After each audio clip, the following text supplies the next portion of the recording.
Listen to me. Christmas wasn't a cozy moment. It wasn't lights, trees, or background music in a store.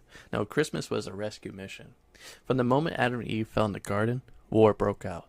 A real spiritual war for the soul of humanity. Genesis wasn't just the beginning of creation, it was the beginning of separation. When sin entered the world, death entered with it. Shame entered with it. Fear entered with it. And humanity was cut off from the presence of God. But hear me clearly. God did not panic. God did not scramble for a plan. The plan was already written. Before the serpent ever spoke, before the fruit was ever eaten, before the fall ever happened, Jesus was already the answer. The Bible says the land was slain before the foundation of the world. That means Christmas wasn't God reacting. It was God fulfilling. Now look at the world Jesus was born into. Rome ruled with brutality. Israel was oppressed. Religion had become ritual without relationship. The people were tired, broken, waiting, and silent. They had no prophet for 400 years that was having a voice from heaven. And instead of darkness, God stepped down. Not as a king on the throne, not with armies, not with lightning. He came as a baby, wrapped in flesh. Why? Because love doesn't force itself. Love comes near.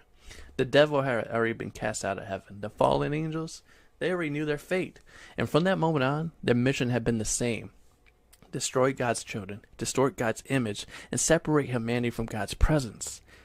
That's why Pharaoh tried to kill the babies. That's why Herod ordered the massacre. That's why hell shook the night Jesus was born. Because Satan knew, if the child lives, I lose. Jesus didn't come to teach morals. He didn't come to inspire. He came to take back what was stolen in Eden. Where Adam failed, Christ obeyed. Where Adam hid, Christ confronted.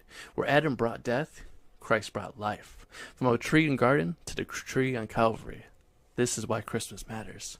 And don't think the war stopped at the cross. Even after Jesus died, rose, and ascended, the enemy didn't quit. He just changed his tactics. Back then, it was idols carved from stone.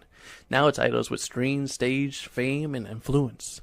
Books that deny truth, movies that normalize darkness, voices that mock holiness, images that redefine identity. Same enemy, same lies, different packaging. The devil doesn't need you to hate God. He just needs you distracted long enough to forget him. But here's the part hell hates the most. God is still coming for you. If he crossed eternity to reach a manger, if he endured nails to reclaim your soul, if he walked out of a grave to defeat death, what makes you think he won't chase you down right now? You're not too far gone. You're not forgotten. You're not disqualified. Christmas is proof that God refuses to leave you where you fell. The war is real. The enemy is active. But the victory was already won. And no matter how loud the world gets, no matter how dark it feels, the light still shines. In the darkness,